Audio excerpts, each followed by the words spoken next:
G'day guys, welcome to Tuesday night in the man cave. Hope you've all had a bloody good week. Tonight what we got going on is Tommy the Mad Max Posty. I've made a, we'll call it a showroom stand for over in the bike shed. What else have we got? I show you how to do the DIY, or do it yourself, bloody motorcycle paracord tow rope. Someone asked about the braid anyway, you'll see that, so I'll show you how I make that. I do a long-term review on the lithium battery, the one that I've been running in Max, and I also cut it open, and I can tell you what, my bloody Jesus Christ, never asked me to defuse a bomb. Alright, we get a sticker from Tulsa, Arizona, which was actually delivered by the DeLorean. You'll find out why. And what else we got? And I think that's it. No, of course we go to the shack and do a little bit more out there. Alright guys, let's go and check out Tommy's new showroom stand. Alright guys, so going on the old Mad Max bloody postie bike thing, I've finally made that. I said I was going to put a stand for the back of the back of this over here. I'll show you what I've done. I just quickly ripped up this bloody stand thing. So there you go. So now I'll be able to park the other posties in front of that, but you'll still get to see that up there. What do you reckon? I'm bloody happy with that. It looks pretty cool. That looks a bit too flash for me. All right. I just thought I'd show you what it looks like at night time.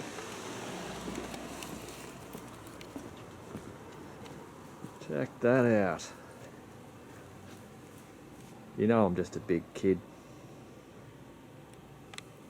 Not too bloody shabby. Alright, back to the man cave. Alright guys, no more mucking around, let's get into that paracord motorcycle tow rope. Okay guys, so most of you guys have seen that tow rope that I made up for towing motorbikes. There's a video, I'll most probably put a link in the comments to that video. I had someone on Facebook ask me how to do that braid.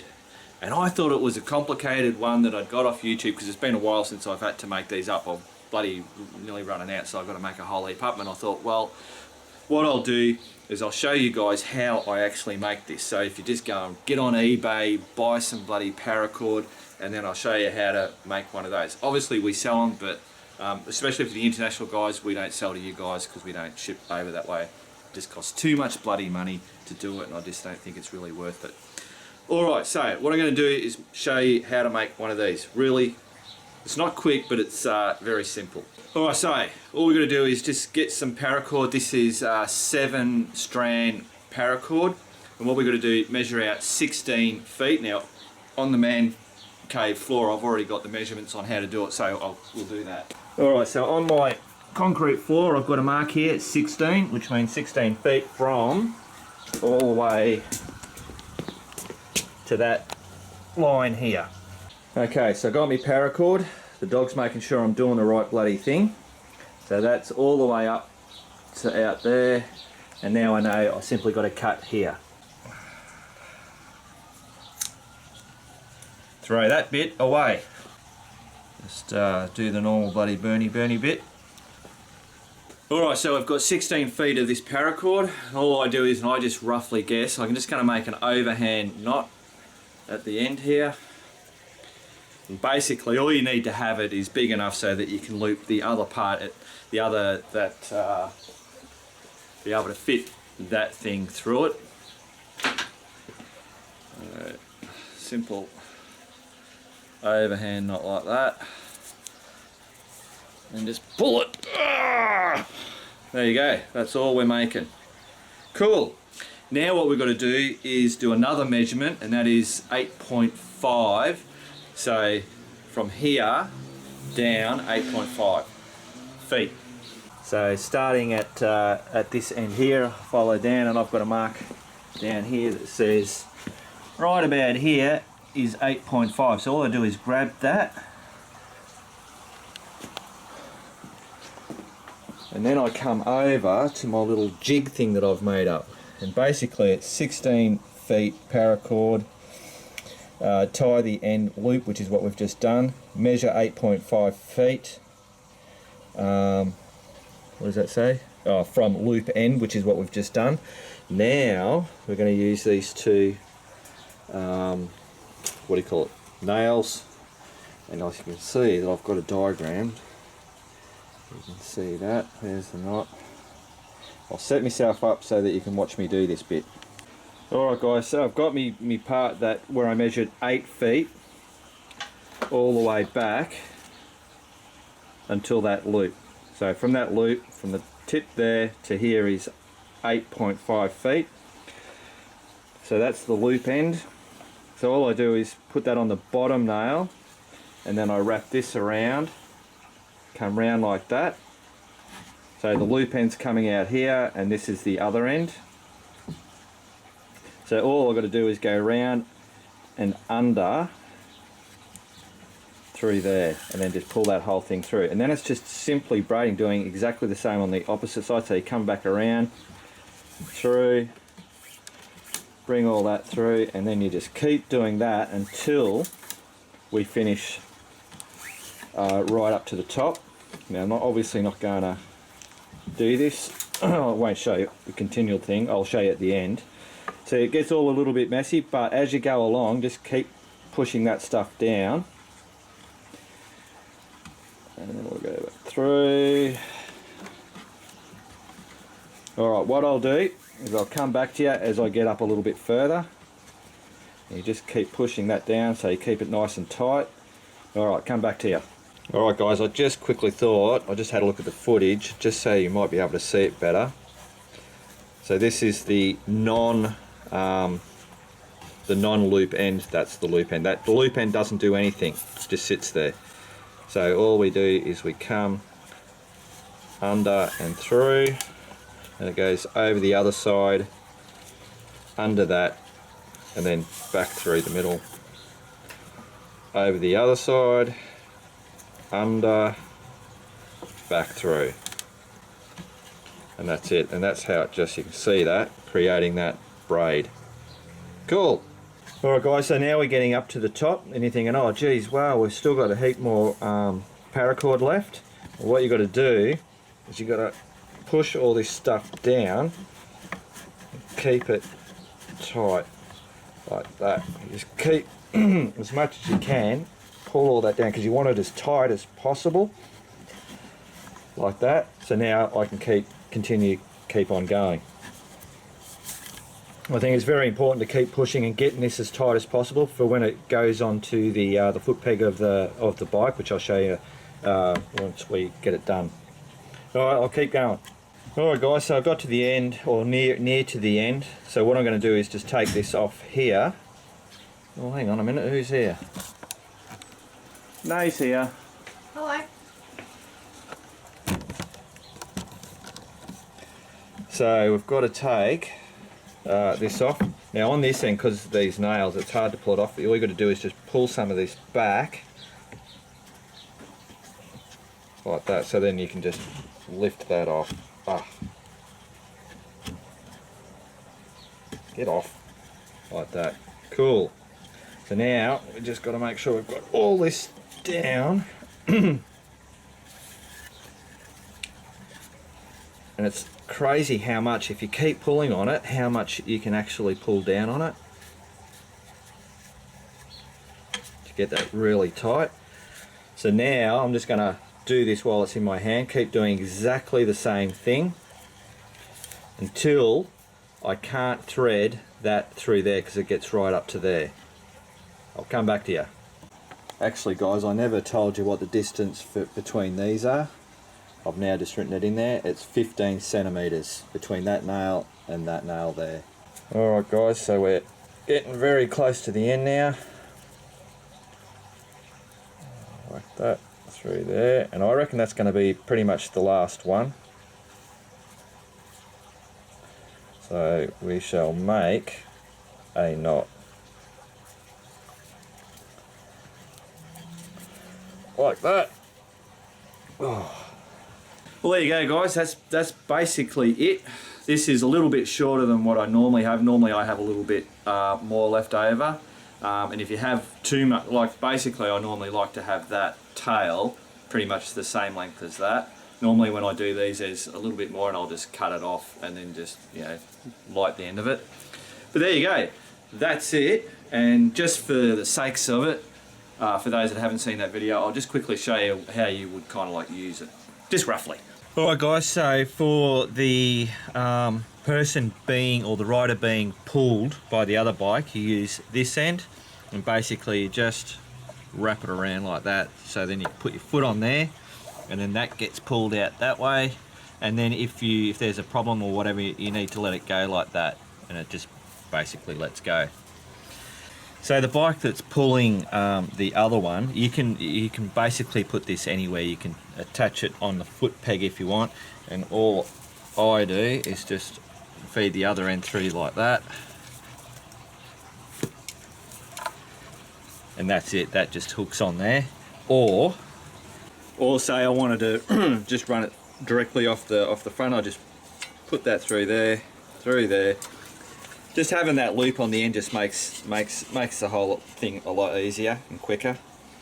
There you go. Cool, so that's how I make the motorcycle tow strap. And for Corey, who asked that question about that weave, that's how I make that weave. Cool bananas. All right, back to Tuesday night in the man cave. What do you reckon, Perks? Time to do the sticker? Yeah? All right, let's go and do the sticker. Okay, so we've got another sticker this week, and it's actually from Tulsa, Oklahoma, in the United States of America. Now, this was actually delivered by the DeLorean, and Marty says hi, because the date on it is the 2nd of June 2017. I know that's the American date system. I was trying to make a joke, and if it was bad, blame Nate. So obviously, that's the 6th of February 2017. All right, here's the sticker. Route 66, baby. Cool. Now, here's the, comes with a note, obviously. Hi, Mark and Nate. We are new to your YouTube channel and like it very much. We love what you are doing with the posties. In one video, you said it would be great to go to the US, rent a Harley, and ride Route 66. Well, absolutely, that'd be bloody awesome. One day. We are lucky to live not far from 66 and hit it often. Runs right through Tulsa, Oklahoma, our hometown. So here's a sticker. I can't wait to see it on the sticker map. Best to you and Nay, Jerry and Jennifer Bunch. Sorry, Jerry. Cool. All right. Let's go and whack the bloody sticker up over there. All right. So Route 66, whichever way you want to bloody say it. Whack that right there. Beautiful. So Tulsa, Oklahoma is right there. Bring his over. United States. And there it is right there. Cool. And there's the sticker. Bloody ripper. Thanks, Jerry and Jennifer. Now also, I don't know if anybody noticed, but when I was doing Kodiak Island, I kept referring to up here as Alaska. Obviously, I know Alaska is a state of the US. Nobody said anything. I was surprised. But yeah, I knew that was part of America. Cool. Let's go back to the man cave. All right, guys, so now we've got that long-term review of the lithium battery, and then I cut it open. I know, any kids watching, don't do it. It's very dangerous. I shouldn't have done it. Didn't exactly know what I was doing or what I was getting myself into. Could have turned out worse than what it did. Anyway, let's get into it now. All right, guys, so I've had a few comments asking about how the SSB lithium battery has been holding up, you know, like a long-term review. Now, as some of you that's followed will know that I've actually killed one of these in the DR650, and Nay's killed one on her 250 Intruder. The Intruder's got an electrical bloody gremlin that just sucks batteries, so I'm not going to worry about that.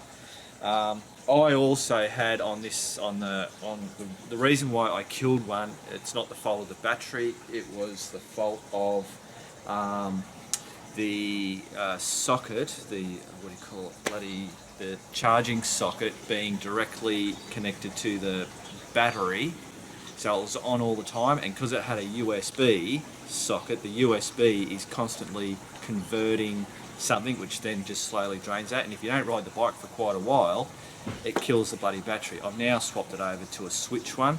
You can have the other one that doesn't have the switch, but you've got to make sure that you connect it to your accessories port, not directly to the battery. All right.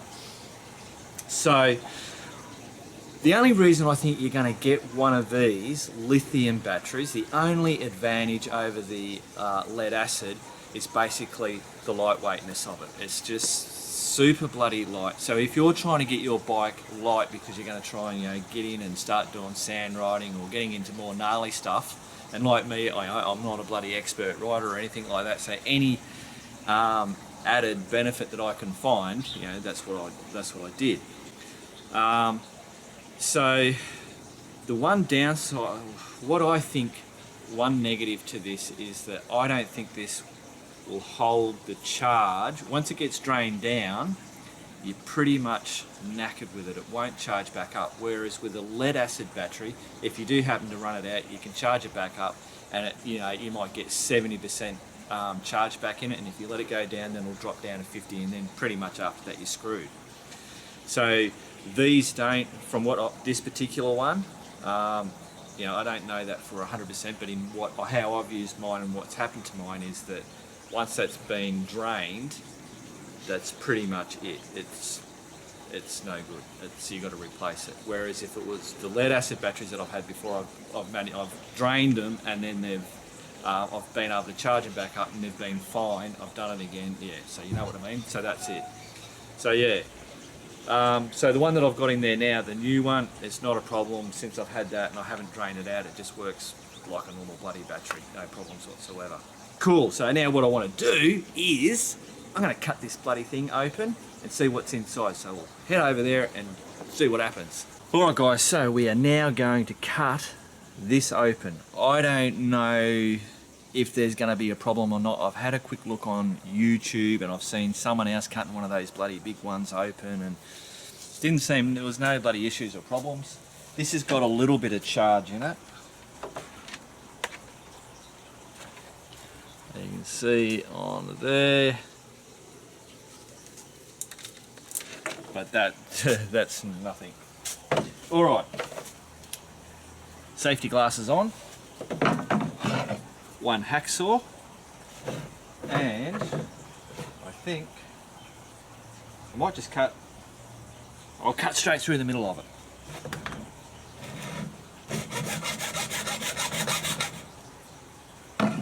I'll bring this closer. All right, here we go, guys. Let's cut away.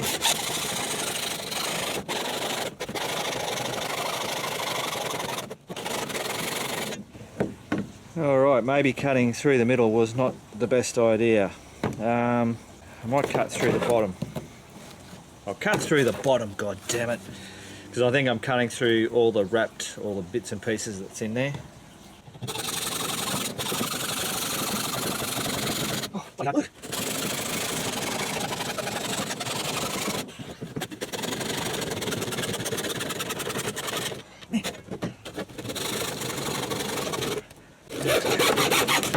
Oh, there you go. All right. So, what do we got? Oh. Oh, there you go. Look at that. Exactly what I thought. So that's basically the size of your battery there. Whoop. What are we stuck on? Alright, hang on guys. Alright, so this is what we got. So that's the size of your battery. So, and as we know, they put them in a bigger box so that it fits like a normal battery. So there you go, yeah. So you've got a lead off to your positive, lead off to your negative, and then it looks like some type of chipboard. And I thought, and this is what, yeah, so it's like a management system, which I thought was supposed to stop the battery from draining all the way flat. But when this one drained, it did go all flat. There was no charge in it, and I had to jump that battery to get it to charge. But when it charged up, there was just it got to where you could see it was on the red. So, so I don't know whether that's just it's a cheap bloody shonky chip that didn't do that, or what the deal is. I'm not too sure. But there you go. That's what's inside the bloody things. Cool bananas. All right, back to the man cave. Wait, hang on, before we go, I thought I better actually open this up. See what's in here. Whoa! Okay, maybe we shouldn't do that. Shit, that wasn't good. I don't know what to do now. Did you see that spark? Oh, all right, maybe I'll just do it a little bit nicer.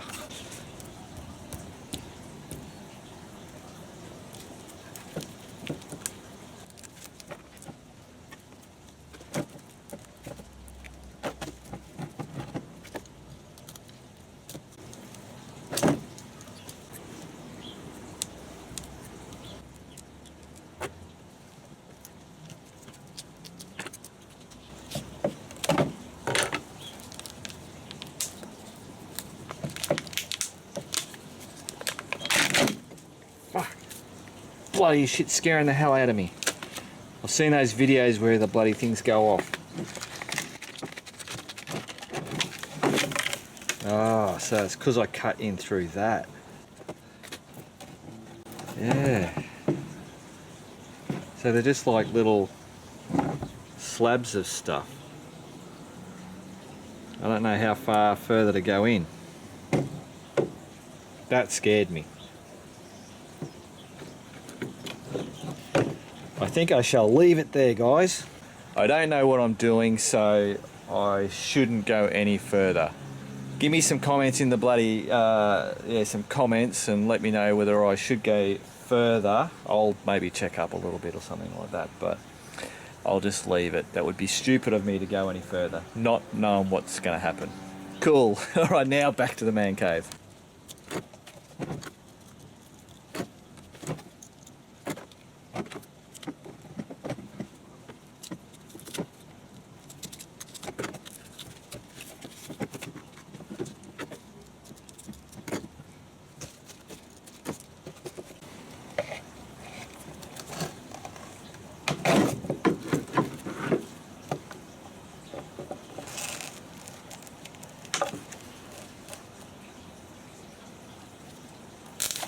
Whoa!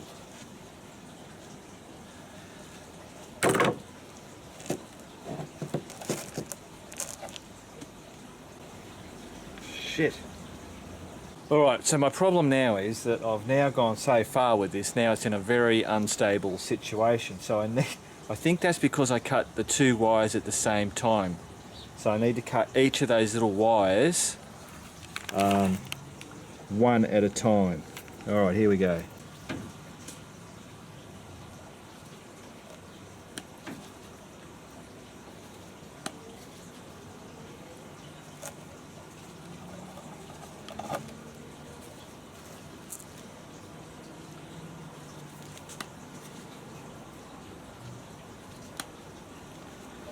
Oh, the pressure on my brain. That is crazy. All right, so I think that should be fairly stabilized. I have no idea, guys. Getting myself into shit that I shouldn't be.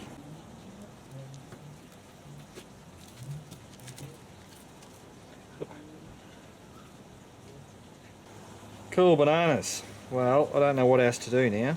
Alright, that is it for sure now. I'm not going any further. I'm happy that that's a little bit stable as it is. You guys will tell me if I'm not.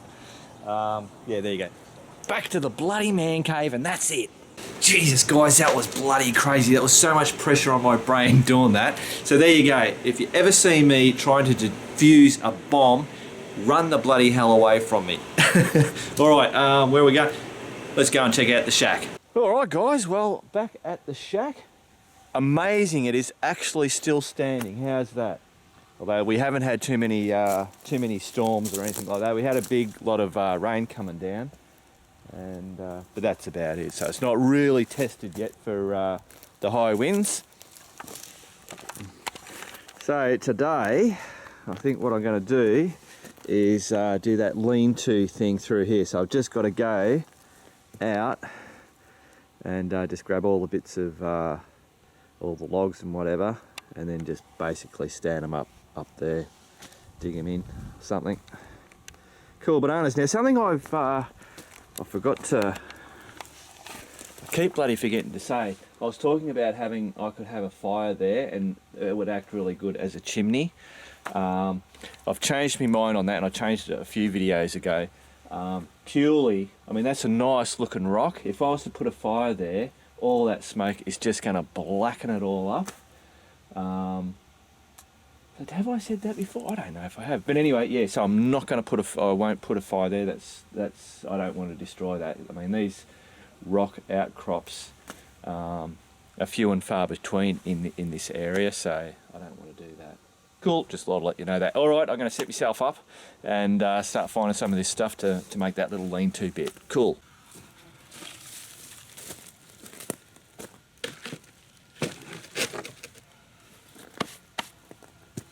All right, as per usual, I don't do what I said I was going to do. So what I've done is I just used my boot and I just scraped up a bit of this stuff.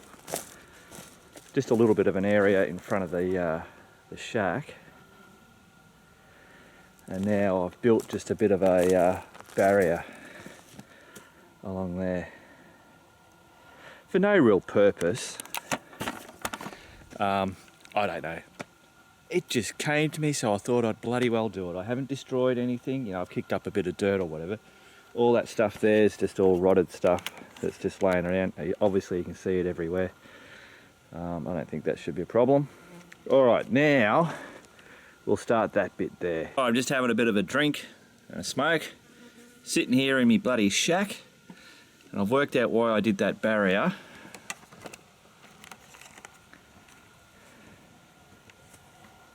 Because it makes it look a little homey. It actually looks pretty cool. I've got those bloody March flies flying around, and I thought I'd sit here and see if one would land and just let it do its bloody thing, so I could film it. But I tell you what, as soon as I sit down, they just buzz off. While I'm working around, they'll be bloody, you know, every now and then you'll bloody get them. I can see one there, there's in the bloody fireplace buzzing around. I'd show you on the camera, but they're just too quick. You'd see nothing. The camera would be going all over the bloody crate, all over the place. Oh, geez, it's bloody warming up, I can tell you. I think it's only supposed to get to, was it 33, 32, 33? Something like that. Not really hot, but when you're out in the bush and you're bloody walking around and grabbing bloody bits and pieces and whatever, you soon bloody start heating up. Alright, I'll stop rambling on and get stuck into it.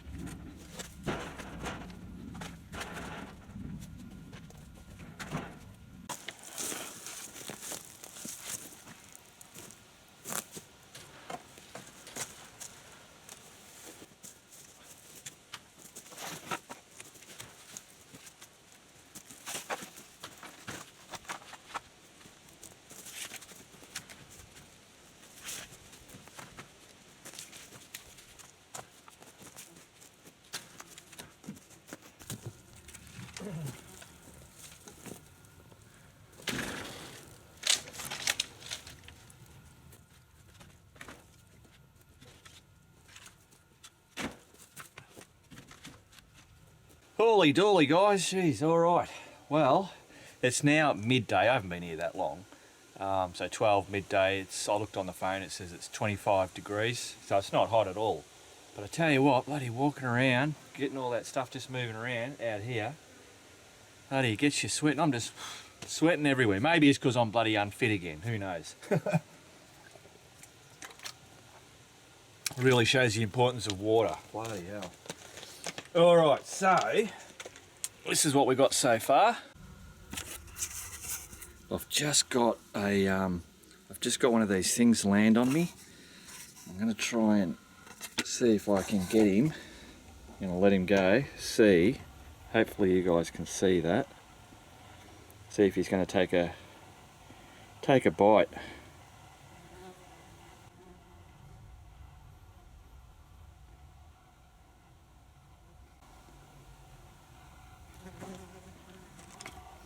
Bastard. See what I mean? God. What do they say? Don't video with bloody or make movies with kids and bloody animals. Crazy. Alright guys, so here it is. Nothing fancy. It's definitely not going to hold any water off. Well, a little bit of water, but nothing that would worry about. Obviously, if this was, I don't know, survival, or you're actually bloody doing it for real, not survival. Yeah, I'd grab some of the bushes and bits and pieces and you'd fill in all the gaps and do all that kind of stuff, but that's not what I'm about. And I'm not going to start ripping up bloody good bushes, that's for sure. There you go. Cool bananas, I reckon that's enough for today. So now I'll jump on Charlie and head back and do some work, get some parcels done. Alright guys, back to the man cave. Well, there you go guys, that's another Tuesday night in the man cave done and dusted. Hope you enjoyed it. Hope you all have a great week. I'll see you next Tuesday. And remember, keep on riding, and if you ain't riding, keep on keeping on.